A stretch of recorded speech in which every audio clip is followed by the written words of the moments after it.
ஸ்ரீநிதி ஜோதிடம் நேயர்களுக்கு வணக்கம். நான் உங்கள் ஜோதிடர் திருச்செரை ராஜா வெங்கடேஷ். இந்த பதிவில் துலாம் ராசிக்கான வார ராசி பலன் பார்க்கலாங்க. துலாம் ராசிக்கு அதிபதியாக இருக்கக்கூடிய சுக்கிர பகவான் வந்து உங்களுடைய ராசிக்கு லாபஸ்தானமான 11ஆம் இடத்துல சஞ்சாரம் பண்ணிட்டு இருக்காரு. இது ரொம்ப ரொம்ப சிறப்புங்க. அது மட்டும் இல்லைங்க, உங்களுடைய ராசிக்கு லாபாதிபதியாக இருக்கக்கூடிய சூரிய பகவான் வந்து இப்போ ஆட்சி பலம் பெற்று சஞ்சாரம் பண்றார். அப்போ குடும்பத்தில் இருக்கிற பெரியவர்கள் மூலமாக நல்ல நல்ல விஷயங்கள் எல்லாமே நடக்கும். துலாம் ராசிக்காரங்களுக்கு அரசாங்கத்தின் மூலமாக நல்ல விஷயங்கள் எல்லாம் நடக்கிறதுக்கான வாய்ப்புகள் இருக்குது. கான்ட்ராக்ட் எடுத்து வேலை பார்ப்பீங்க இல்லையா, அரசு சம்பந்தமான விஷயங்கள் வந்து எந்த வேலைகள் இருந்தாலும் சரிதாங்க, உங்களுக்கு வந்து இந்த டயத்தில் லாபங்கள் அதிகரிக்கும். ரொம்ப நாளாக பெண்டிங்கில் இருந்து செக்கு எல்லாமே பாஸ் ஆகும். உங்களுடைய கைகளுக்கு வந்து லாபங்கள் வந்து சேரும். பண வரவுகள் அதிகமாக இருக்கும் இந்த டயத்தில். ஓகேங்களா? இந்த நேரத்தில் வந்து நீங்கள் என்ன பண்ணணும் அப்படின்னா, உங்கள் வீட்டில் இருக்கிற பெரியவங்க, ஓகேங்களா, அதேமாரி வந்து நீங்கள் வேலை பார்க்குற இடத்துல இருக்கிற உங்களோட வயது முதிர்ந்தவர்கள், அவங்களுக்கு வந்து அனுகூலமாக நீங்கள் நடந்துங்க. அவங்களுக்கு வந்து அவங்க ஏதாவது ஒரு வேலை ஒன்று சொன்னாங்க அப்படின்னா அதை வந்து ஒன்றுக்கொன்னே பார்த்து அவங்களுக்கு கொடுங்க. அவங்களுடைய மனசை சந்தோஷப்படுத்துங்க. அப்படி அவங்களோட மனசை சந்தோஷப்படுத்துனீங்க அப்படின்னா இந்த லாபத்தில் வந்து குறைகள் இருக்கவே இருக்காது. நம்ம ஒரு தனியார் ஃபேக்ட்ரி வச்சுருக்கோம், தனியார் அலுவலகம் வச்சுருக்கோம், அங்கே ஒரு பெரியவர் ஒருத்தர் இருப்பார். அவர் ஏதாவது ஒரு விஷயங்கள் ஒன்று சொன்னார் அப்படின்னா அதை கொஞ்சம் காது கொடுத்து கேளுங்க. அதன் மூலமாக நல்ல நல்ல விஷயங்கள் எல்லாமே நடக்கும். லாபாதிபதி இருக்கக்கூடிய சூரிய பகவான் வந்து ஆட்சி பலம் பெற்று சஞ்சாரம் பண்ணுறார். இது மிக மிக சிறப்பு. லாபஸ்தானமான 11ஆம் இடத்துல ராசி அதிபதி சஞ்சாரம் பண்ணிட்டு இருக்கார். ராசி அதிபதியும் லாபாதிபதியும் சேர்ந்து இவங்களுடைய 7ஆம் பார்வை உங்களுடைய ராசிக்கு 5ஆம் இடத்துல பதியுது. இது மிக மிக மிக சிறப்புங்க. அந்த 5ஆம் இடத்துல தான் பார்த்தீங்கன்னா வக்ரகதி பெற்ற சனி பகவான் சஞ்சாரம் பண்ணிட்டு இருக்கார். அப்போ பூர்வீகம் தொடர்பான விஷயங்கள்ல சின்ன சின்ன சர்க்கிள்கள், சின்ன சின்ன பிரச்சனைகள் எல்லாமே இதுவரைக்கும் இருந்திருக்கும். இதுக்கப்புறம் பார்த்தீங்கன்னா இது எல்லாமே விலகிடும். ஏன்னா ஆட்சி பலம் பெற்ற சூரிய பகவான், ராசி அதிபதியாக இருக்கக்கூடிய சுக்கிரன், இவங்களுடைய 7ஆம் பார்வை வந்து பதிகிறதுனால சனி பகவானுடைய அந்த தடங்கள் செய்யக்கூடிய நிலைமை, அதாவது வக்ரகதியில் இருக்கிற சனி பகவானுடைய அந்த பிரச்சனைகள் எல்லாமே குறைகிறதுக்கான வாய்ப்புகள் இருக்குது. ஒளி பொருந்திய கிரகமாக இருக்கக்கூடிய சுக்கிர பகவானுடைய பார்வை சனி பகவான் மீது பதிகிறதுனால அவருடைய தன்மையில் வந்து கொஞ்சம் சின்ன சின்ன மாற்றங்கள் இருக்கும். அவர் வந்து ரொம்ப உக்ரமாக சில விஷயங்கள் எல்லாமே பண்ண மாட்டார்.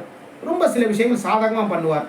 ஏன்னா துலாம் ராசிக்கு வந்து சுபர், ராசி சுபர்னு சொல்லக்கூடியவர் 4ஆம் இடத்திற்கும் 5ஆம் இடத்திற்கும் அதிபதி யார் அப்படின்னா சனி பகவான் தான். அப்போது அது மட்டும் இல்லைங்க, அதே துலாம் ராசியில தான் பார்த்தீங்கன்னா வந்து உச்சம் பெறக்கூடியவர் சனி பகவான் தான். அப்போ துலாம் ராசிக்காரங்களுக்கு வந்து சனி பகவான் நல்ல நல்ல விஷயங்கள் எல்லாமே பண்ணுவார். ஆனால் வக்ரகதியில் இருந்ததுனால இந்த டயத்தில் வந்து அவரால் சில நல்ல விஷயங்கள் செய்ய முடியாத ஒரு சூழ்நிலை இருந்துகிட்டு இருக்கும். ஆனால் ராசி அதிபதியினுடைய பார்வை பதிகிறதுனால அந்த தடங்கல்கள் எல்லாமே விலகி நல்ல நல்ல விஷயங்கள் எல்லாமே நடக்கும். அது மட்டும் இல்லைங்க, துலாம் ராசிக்காரங்க இந்த டயத்தில் பார்த்தீங்கன்னா தந்தை, அதாவது வீட்டில் இருக்கிற அப்பா, இவங்களோட வந்து கருத்து வேறுபாடுகள் வர்றதுக்கான வாய்ப்புகள் இருக்குது. அதனால் கொஞ்சம் கவனமாக அப்பா கிட்ட வந்து பேசும்போது கொஞ்சம் கவனமாக பார்த்து பேசுங்க.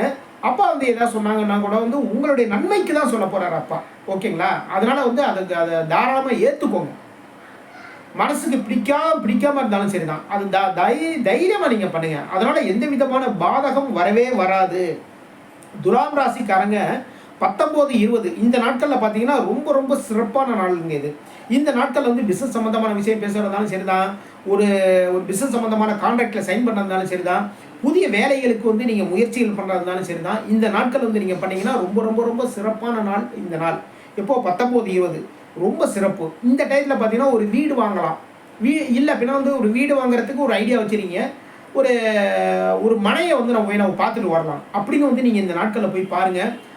இப்போ நீங்கள் பார்க்குற இடமே உங்களுடைய கையில் காசு இல்லாமல் இருந்தால் கூட சரி தான், நீங்கள் பார்த்துட்டு வந்ததுக்கப்புறம் அந்த வீடு உங்களுக்கு வந்து சேரும். அந்தளவுக்கு வந்து ஒரு நல்ல ஒரு சிறப்பான நாள் வந்து இந்த நாள். இந்த நாளில் வந்து பார்த்தீங்கன்னா வாகனங்கள் வாங்குறதுக்கான முயற்சிகளும் பண்ணுங்கள். சும்மா வேணும், சும்மா போய் வந்து ஒரு அந்த கம்பெனியில் போய் நீங்கள் வாங்குகிற வாகனத்தை வந்து சும்மா சுற்றி பார்த்துட்டு வாங்க, ஓகேங்களா? அப்படி பண்ணீங்க அப்படின்னா அந்த வாகனம் வந்து உங்கள் வீட்டுக்கு வந்து சேர்றதுக்கான முயற்சிகளை வந்து நீங்கள் பாதி எடுத்தால் போதும், மீதி வந்து அந்த வாகனமே எடுத்துரும். எப்போது இந்த 19, 20 இந்த நாள் மிக மிக சிறப்பு. 21, 22 இந்த நாட்கள் வந்து குலதெய்வ வழிபாடுகள் பண்ணுறது மிக மிக சிறப்புங்க. குலதெய்வ வழிபாடு வந்து ஒரு தடங்கள் இருந்தால் கூட சரிதான், இந்த நாளில் வந்து நீங்கள் போய் நீங்கள் குலதெய்வ வழிபாடு பண்ணுங்கள். ரொம்ப சிறப்பான நாட்கள் இந்த நாள் வந்து. அப்புறம் பார்த்தீங்கன்னா பூர்வீகம் சம்பந்தமான விஷயங்கள் போய் பண்ணுறது, அப்புறம் குழந்தைகளுடைய முன்னேற்றத்திற்கு வந்து நீங்கள் உங்களால் விஷயங்கள் என்னென்ன பண்ண முடியுமோ இதெல்லாம் பண்ணுங்கள். அவங்களுடைய எதிர்காலத்துக்கு வந்து ஒரு சேமிப்பு இதெல்லாமே தொடங்குங்க இந்த நாளில். இந்த நாட்களில் தொடங்குனீங்கன்னா ரொம்ப சிறப்பு. 23, 24 இந்த நாட்களில் பார்த்தீங்கன்னா புதிய வேலைகளுக்கு வந்து நீங்கள் முயற்சிகள் பண்ணுங்கள். அப்புறம் பார்த்தீங்கன்னா இந்த நாளில் வந்து முக்கியமாக வந்து பார்த்தீங்கன்னா உணவு சம்மந்தமான விஷயத்தில் ரொம்ப கவனமாக இருந்தவங்க. பழைய உணவுகள், ஆறிப்போன உணவுகள் சாப்பிடாதீங்க. அதேமாரி பார்த்தீங்கன்னா ருசிக்காக வந்து கடைகளில் போய் சாப்பிட்றது, ருசிக்காக வந்து ஏதாவது ஒரு உணவு வந்து நம்ம ட்ரை பண்ணுவோம் அப்படி சொல்லி பண்ணுறது, இதெல்லாமே கொஞ்சம் கவனமாக இருந்தவங்க. இந்த டயத்தில் உங்களுடைய புதிய முயற்சிகள், வேலைக்கான புதிய முயற்சிகள் நீங்கள் பண்ணீங்க அப்படின்னா ஒன்றுக்கு ஒன்று வேலை கிடைக்கிறதுக்கான வாய்ப்புகள் எல்லாமே அமையும். 25ஆம் தேதி வந்து நண்பர்கள் மூலமாக நல்ல நல்ல விஷயங்கள் எல்லாமே நடக்குங்க. பிஸ்னஸ் பண்ணுறவங்களுக்கு வந்து அதிகப்படியான வாடிக்கையாளர்கள் உங்களுடைய கடைகளுக்கு வருவாங்க. சண்டே ஓகேங்களா, சண்டே அன்றைக்கி அதிகப்படியான வாடிக்கையாளர் கடைக்கு வருவாங்க.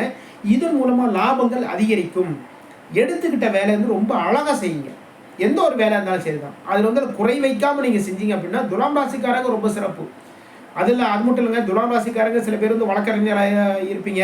இவங்களுக்கெல்லாம் பார்த்தீங்கன்னா உங்களுடைய வாதத்திறமையின் மூலமாக எல்லா காரியத்தையும் ரொம்ப அழகாக சாதிச்சுக்குவீங்க. ரொம்ப ரொம்ப சிறப்பு.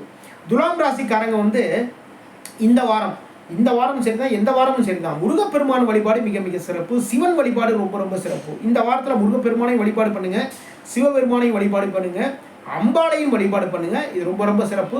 குடும்பத்தில் மகிழ்ச்சி நிலவும். வேலைகளில் இருக்கிற தடங்கல்கள், தாமதங்கள் எல்லாமே விலகும். பூர்வீகம் சம்பந்தமான பிரச்சனைகள் ஏதாவது இருந்ததுன்னா இதுவும் விலகும். நல்ல நல்ல விஷயங்கள் எல்லாமே நடக்கும். இதுவரைக்கும் துலாம் ராசிக்கான வார ராசி பலன் பார்த்தோம். மீண்டும் அடுத்த வாரம் சந்திப்போம். நம்முடைய ஸ்ரீநிதி ஜோதிடம் சேனலை லைக் பண்ணுங்கள், ஷேர் பண்ணுங்கள், சப்ஸ்கிரைப் பண்ணுங்கள். நான் உங்கள் ஜோதிடர் திருச்சேரி ராஜா வெங்கடேஷ். வாழ்க வளமுடன், வாழ்க வளமுடன்.